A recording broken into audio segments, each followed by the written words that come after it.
అసలు సిసలు red book ను లోకేష్ ఇప్పుడే ఓపెన్ చేశారా? మొదటి పేజీలోనే వంశీ పేరుందా? మరి రెడ్ బుక్ లో తర్వాత పేజీ ఎవరిది?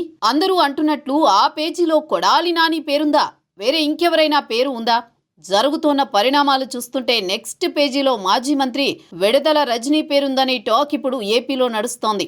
కూటమి ప్రభుత్వం వచ్చిన 2-3 నెలలకే సోషల్ మీడియా కార్యకర్తలపై బోరుగడ్డ అనిల్, నందిగం సురేష్ లాంటి వాళ్లపై కేసులు పెట్టి జైల్లో వేశారు. అదే రెడ్ బుక్ అనుకుంటే పొరపాటే అంటున్నారు చిన్నబాబు. పిక్చర్ అభి బాకీ హై అంటున్నారు చిన్నబాబు. ఇప్పుడిప్పుడే ఆయన రెడ్ బుక్ ను ఓపెన్ చేశారని, అందులో మొదట పేజీ వల్లభనేని వంశీని అవడంతో ఆయన్ని అరెస్ట్ చేశారని తెలుస్తోంది. నిజానికి లోకేష్ బాబు తన యువగలం పాదయాత్ర సమయంలోనే ఈ రెడ్ బుక్ ప్రస్తావన పదే పదే తెచ్చేవారు. అవినీతి అధికారులని, నోటి తుత్తల తేడాగాళ్లని, కరప్షన్ చేసిన మంత్రులను, ప్రజాప్రతినిధులను వదిలే సమస్యే లేదని, అందరి పేర్లు రెడ్ బుక్ లో నోట్ చేస్తున్నారంటూ సుమారు 90 సభల్లో చెప్పుకొచ్చారు. అప్పుడు ఇదే వల్లభనేని వంశీ, ఇదే కొడాలి నానిలు లోకేష్ రెడ్ బుక్ ను ఎగతాళి చేస్తూ కామెంట్స్ కూడా చేశారు. ఇక జగన్ రెడ్డి అయితే డోంట్ కేర్ అన్నట్లు వ్యవహరించారు. అప్పటి పరిస్థితి అది. అప్పుడు అధికారంలో ఉన్నప్పటి వారి స్థితి అది. ఇప్పుడు అంబటి నుంచి జగన్ రెడ్డి వరకు అంతా రెడ్ బుక్ అంటూ చెవి కోసిన మేకల్లా అరుస్తూ ఉన్నారు. నిజానికి లోకేష్ 2024 ఎన్నికలకు 9 నెలల ముందే రెడ్ బుక్ లో చేర్చబడిన ఏ ఒక్కరిని వదిలేది లేదని కరాఖండిగా చెప్పుకొచ్చారు. ఇప్పుడు అది చట్టబద్ధంగా చట్టాలకు లోబడి న్యాయ వ్యవస్థను గౌరవిస్తూ రెడ్ బుక్ లోని ఒక్కో పేజీని బయటకు తీస్తున్నారు. చెప్పా పెట్టకుండా కక్ష సాధింపు కోసము జైల్లోకి తోస్తే అది తప్పు.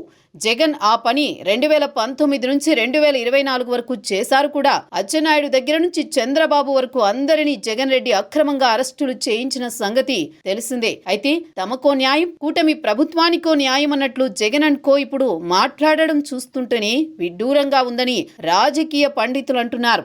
జగన్ రెడ్డి చెప్పకుండా అరెస్టులు చేస్తే లోకేష్ బాబు రమారమి ఏడాదికి ముందే చెప్పి మరి ఇప్పుడు అమలు చేస్తున్నారు. అందులో వైసీపీకి వచ్చిన అభ్యంతరం ఏంటో అర్థం కావడం లేదు. పోనీ ఎవరినైనా అమాయకులను అరెస్ట్ చేస్తున్నారా అంటే ఒక్కరంటే ఒక్కరు ఆ కోవకు చెందినవారు లేకపోవడం గమనార్హం. వల్లభనేని వంశీ విషయానికొస్తే గన్నవరం టీడీపీ ఆఫీస్ మీద దాడి కేసులో ఆయనపై ఎఫ్ఐఆర్ ఉన్నా కేసే లేకుండా చేయడానికి ఏకంగా ఫిర్యాదుదారుణ్ణి కిడ్నాప్ చేసి అడ్డంగా బుక్ అయ్యారాయన. వంశీ అత్యుత్సాహంతో ముందే అరెస్టుని కొని తెచ్చుకున్నారు. లేదంటే ఇవాళ కాకపోతే రేపైనా అరెస్ట్ అయ్యేవాడు. పెద్ద తేడా ఏ ఉండేది కాదు. మిగిలినదంతా సేమ్ టు సేమ్. ఈ దెబ్బతో వైసీపీలో కొత్త గుబులు మొదలైంది. అసెంబ్లీ సాక్షిగా తన తల్లిపై మాట తూలి తన తండ్రి కన్నీళ్లకు కారణమైన వంశీని లోకేష్ వదిలేస్తారని ఎవరు మాత్రం ఎందుకు అనుకుంటారు? అంతేకాదు, ఇతగాడి మీద అప్పటికే 4-5 కేసులున్నాయి కూడా. ఇదే క్రమంలో నెక్స్ట్ వికెట్ కొడాలి నానిదే అని అంతా భావించారు. అయితే క్యూలో పేర్ని నాని, రోజా, అనిల్ కుమార్ యాదవ్, దేవినేని అవినాష్, జోగి రమేష్, విడదల రజనీలతో పాటు పలువురి పేర్లు ఉన్నట్లు గుసగుసలు వినిపించాయి. మేరా నెంబర్ కబాయేగా అంటూ వీరంతా నిద్రలేని రాత్రులు గడిపేస్తున్నారు కూడా. అయితే కొడాలి నాని కంటే ముందు రెడ్ బుక్ లో విడదల రజనీ పేరు ఉందనే టాక్ వినిపిస్తోంది. ఆమెకు పక్కాగా స్కెచ్ కూడా రెడీ అయిందని తెలుస్తోంది. ఇందుకు సంబంధించి మాజీ మంత్రి పత్తిపాటి పుల్లారావు అన్ని సాక్ష్యాలు సేకరించినట్టు సమాచారం. అయితే ఈ మధ్యే తనను, తన పిఏని అరెస్ట్ చేయకుండా ఆదేశాలు ఇవ్వాలంటూ కోర్టును ఆశ్రయించడం, అందుకు కోర్టు సానుకూలంగా స్పందించడంతో విడదల రజనీకి కాస్త ఉపశమనం లభించింది. అయితే ఇదే అదనుగా తనపై ఉన్న కేసులను కొట్టేయాలంటూ హైకోర్టును కోరారు ఈ మాజీ మంత్రి. అయితే తనపైన, తన వ్యక్తిగత సహాయకులపైన నమోదైన కేసులను కొట్టివేసేలా ఆదేశించాలని కోరుతూ దాఖలైన పిటిషన్లపై హైకోర్టు ఆగ్రహం వ్యక్తం చేసింది. కేసులు కొట్టివేయలేమని, ఇలా కొట్టివేస్తూ పోతే ఇక కేసులు నమోదు చేయడం ఎందుకని విడదల రజనీ తాలూకా న్యాయవాదిని హైకోర్టు ప్రశ్నించింది.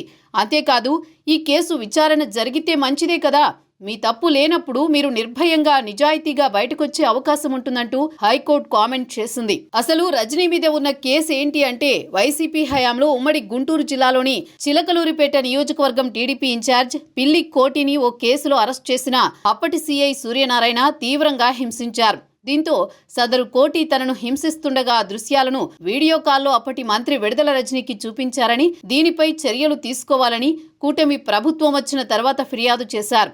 ఇదే ఇప్పుడు రజనీ పీకకు చుట్టుకుంది. ఇదే కాకుండా స్థానికంగా స్టోన్ క్రషర్స్ బిజినెస్ చేసే వారి దగ్గర నుంచి కోట్ల రూపాయలు ముడుపుల రూపంలో రజనీ తీసుకుందని ఈ మధ్య సిఐడి తేల్చి చెప్పింది. కొంత డబ్బు వెనక్కిచ్చినా అప్పటి అవినీతి కేసు అలాగే రజనీ మీద పెండింగ్ లోనే ఉంది. టీడీపీ ఇన్ఛార్జిని కొట్టించిన కేసులో ఒకవేళ రజనీకి ముందస్తు బెయిల్ మంజూరు కాకపోతే తరువాతి అరెస్ట్ ఆమెదే అనే ప్రచారం గుంటూరులో ఊపందుకుంది. ఒకరోజు అటు ఇటుగా రెడ్ బుక్ లో రాసి ఉన్న పేర్ల ప్రకారం అందరూ శ్రీకృష్ణ జన్మస్థానాన్ని సందర్శించి కొన్ని రోజులైనా అక్కడ గడిపి రావాల్సిందే. అందులో ఎవ్వరికీ మినహాయింపు లేదు, ఉండబోదు. కాకపోతే ఒకరోజు అటు ఇటుగా, ఒకరు ముందు ఒకరు వెనుకగా అంతా జైలు క్యూ కట్టాల్సిందే. మరి విడుదల రజనీకి కేసు నుంచి త్వరలో విడుదల ఉందో లేదో తెలియాలంటే కొన్ని రోజులు వెయిట్ చేయాల్సిందే. Just wait and see madam Rajani.